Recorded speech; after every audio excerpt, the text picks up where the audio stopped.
Hi guys, आपका study zone channel में स्वागत है। आज मैं आपको कक्षा 12 सब्जेक्ट हिंदी कंपलसरी के अर्धवार्षिक परीक्षा में आने वाले महत्वपूर्ण प्रश्नों से आपको अवगत करवाऊंगी। चलिए वीडियो को स्टार्ट करते हैं। सबसे पहले सामान्य रूल है इसमें, ठीक है। समय 2 घंटे 45 मिनट, पूर्णांक है 80 नंबर। और चलिए देखते हैं इनके क्वेश्चन। खंड ए, बहुविकल्पी प्रश्न। सबसे पहले हम दिए गए गद्यांश को ध्यानपूर्वक पढ़ेंगे, फिर इसके उत्तर लिखेंगे। चलिए इसके क्वेश्चन को पढ़ते हैं हम पहले को। पहला क्वेश्चन है, उपर्युक्त गद्यांश का उचित शीर्षक है। इसका आंसर है, पहले क्वेश्चन का ब आंसर राइट है, राम काव्य है। दूसरा क्वेश्चन है, निम्न में से किस काव्य की अभी तक कोई प्रतिलिपि प्राप्त नहीं हुई है। बच्चों, इसका आंसर आपको ऊपर दिए गए पैरे में मिल जाएगा। वैसे इसका आंसर है ए ऑप्शन इसका राइट है, रामचरित रामायण। नेक्स्ट क्वेश्चन है, निम्न में से कौन सा काव्य है रीतिकाल के आधार पर लिखा गया है। इसका आंसर बच्चों आपको ऊपर वाले पैरे में मिल जाएगा। वैसे इसका आंसर है ब ऑप्शन इसका राइट है, राम प्रकाश। नेक्स्ट क्वेश्चन है, रामचंद्रिका काव्य के कवि हैं। इसका आंसर है बच्चों स ऑप्शन इसका राइट है, केशव। नेक्स्ट क्वेश्चन है, निम्न में से कौन सा काव्य है संवाद रूप में लिखा गया है। इसका आंसर है बच्चों इसका ए ऑप्शन राइट है, रामायण महानाटक। नेक्स्ट क्वेश्चन है, निम्न में से राम भक्ति के कवि नहीं हैं। बच्चों, तुलसीदास तो राम के बहुत बड़े भक्त हैं, परंतु सूरदास इसका आंसर राइट होगा, सूरदास ड ऑप्शन, क्योंकि ये कृष्ण जी के भक्त हैं। ठीक है, आई होप कि आपको यहाँ तक समझ आ गया होगा। नेक्स्ट क्वेश्चन है, निम्न लिखित अपठित गद्यांश को ध्यानपूर्वक पढ़कर दिए गए वस्तुनिष्ठ प्रश्नों के उत्तर अपनी उत्तर पुस्तिका में लिखिए। सबसे पहले ये पूरा गद्यांश आपको पढ़ना है। बच्चों, ये गद्यांश का सार मैं आपको बताती हूँ। जब रावण सीता को उठाकर ले गए थे तो जो राम थे वो बहुत ज़्यादा दुखी थे। वो सीता को जल्द से जल्द पाना चाहते थे, वापस अपने पास उसको लाना चाहते थे। तो जो महाशक्ति थी वो भी रावण की तरफ थी, तो इससे जो राम है वो ज़्यादा दुखी हो गए थे। फिर उनके साथियों ने उन्हें महाशक्ति की पूजा करने के लिए कहा, अर्थात उन्हें ये कहा कि आप भी महाशक्ति की पूजा करें, जिससे वह आपकी भक्ति भावना से बहुत ज़्यादा प्रसन्न हो जाएंगी।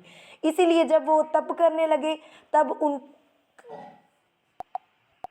तब अचानक ही उनके द्वारा रखे गए फूलों में से एक फूल गायब हो गया।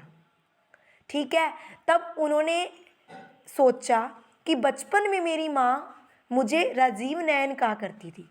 तो उन्होंने सोचा कि अगर मुझे बचपन में मेरी माँ राजीव नयन कहा करती थी तो मैं अपने एक नेत्र को पुष्प रूप में चढ़ाकर अपनी इस आराधना को पूरा कर सकता हूँ। और जैसे ही उन्होंने अपनी आँख को बेधने का मन बनाया, तभी महाशक्ति प्रकट हो गई। जब महाशक्ति प्रकट हुई, उन्होंने राम को रोका, कहा, पुत्र, मैं तुम्हारी भक्ति भावना से बहुत ज़्यादा प्रसन्न हूँ और तुम्हारी ही विजय होगी, ये आशीर्वाद उन्होंने दिया। इस पहरे का यही भाव है और इसी में से क्वेश्चन आंसर पूछे गए हैं। चलिए देखते हैं आपको अब क्वेश्चन के आंसर बहुत जल्दी से आप बता पाओगे।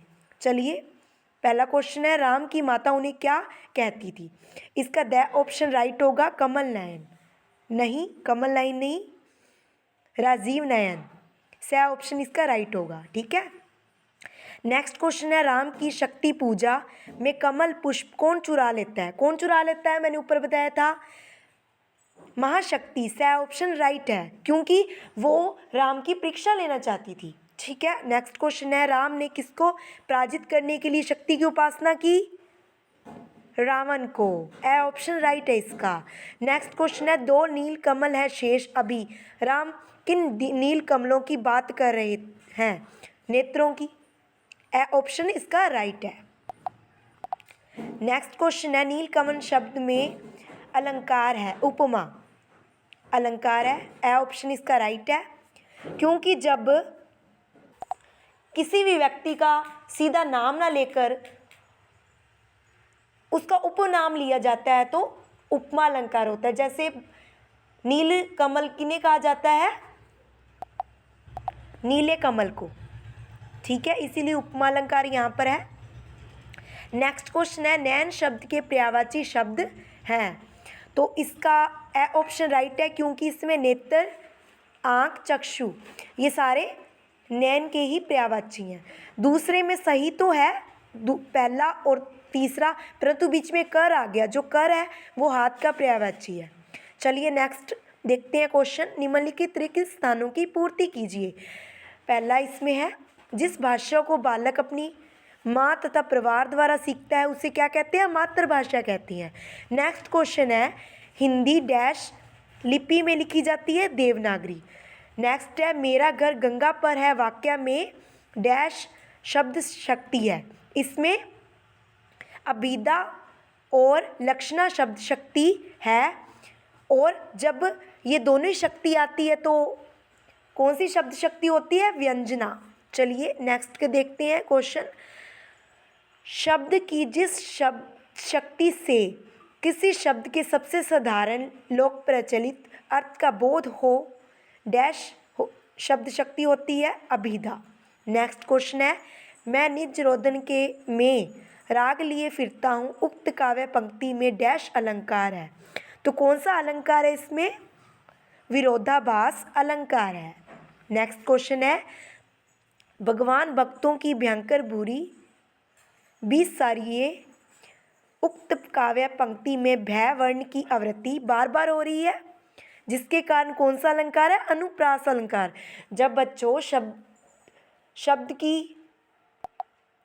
शब्दों की आवृत्ति बार बार होती है तो यमक अलंकार और श्लेष अलंकार हो सकते हैं, ठीक है। परंतु जब वर्णों की आवृत्ति बार बार होती है तो कौन सा अलंकार होता है? अनुप्रास अलंकार, ठीक है। चलिए नेक्स्ट डैश में अनुप्रास अलंकार आएगा। नेक्स्ट क्वेश्चन है, निम्नलिखित अतिल दूत्रात्मक प्रश्नों के उत्तर एक पंक्ति में दीजिए। निम्न परिभाषित शब्दों के अर्थ लिखिए। इन दोनों इंग्लिश वर्ड्स का मतलब है, पहले इंग्लिश वर्ड का मतलब है आवेदक है, पहले इंग्लिश में जो लिखा हुआ है एप्लीसेंट का, और दूसरे का है दोषी, ठीक है। आगे देखते हैं, संक्षेप शब्द के लिए परिभाषित शब्द लिखिए। इसका आंसर है, इसका मतलब है एब्रीवेशन। नेक्स्ट क्वेश्चन है, मेंढक मंडली का दूसरा नाम क्या था? तो क्या था मेंढक मंडली का दूसरा नाम? इंद्रसेना था मेंढक मंडली का दूसरा नाम। नेक्स्ट है, फीचर लेखन क्या है? पत्रकारिता लेखन में सुव्यवस्थित, सृजनात्मक और आत्मनिष्ठ लेखन फीचर कहलाता है। फीचर लेखन क्या है? इसका आंसर मैंने लिख दिया यहाँ पर, पत्रकारिता लेखन में सुव्यवस्थित, सृजनात्मक और आत्मनिष्ठ लेखन फीचर कहलाता है। आई होप कि आपको समझ आ गया होगा। मैंने एक बार बोल भी दिया और एक बार लिख भी दिया, ठीक है। बाकी जो क्वेश्चन बचे हैं वो आपकी बुक से आए हैं। अगर आपने मेरा चैनल सब्सक्राइब नहीं किया है तो प्लीज़ मेरे चैनल को सब्सक्राइब करें। वहाँ मैंने सारे लेसन पढ़ा रखे हैं और उनके क्वेश्चन आंसर भी करवा रखे हैं। जितने भी नीचे क्वेश्चन बचे हैं उनके सारे के सारे आंसर आपको वहाँ मिल जाएंगे, यहाँ तक जितने भी क्वेश्चनों के आंसर हैं। आगे जो जितने भी अपने सरलात आ चुके हैं, सरलात करते कैसे हैं, यानी व्याख्या, कि आपको अच्छे नंबर अचीव हो सकें। आपको एक पैरा दिया होता है, जैसे मैं निज रोदन में राग लिए फिरता हूँ, इतनी की लाइन लेने के बाद आपको डैश डैश लगाना है। फिर अंतिम लाइन, मैं दुनिया का हूँ एक नया दीवाना, ये लिखना है। चलिए आपको प्रैक्टिकली करवाती हूँ मैं ये देखिए, सबसे पहले पहली लाइन का कुछ शब्द और अंतिम लाइन के कुछ शब्द, बीच में डैश डैश डैश लगाना है। पहले प्रसंग, फिर व्याख्या और विशेष। अगर आप सरलात को इसी स्वरूप में करते हैं तो मानिए आपके 10 में से 10 नंबर ही आएंगे। अब कई लोग ऐसे नहीं करते, कई करते हैं सीधी व्याख्या, तो उनके 5 नंबर कट हो जाते हैं।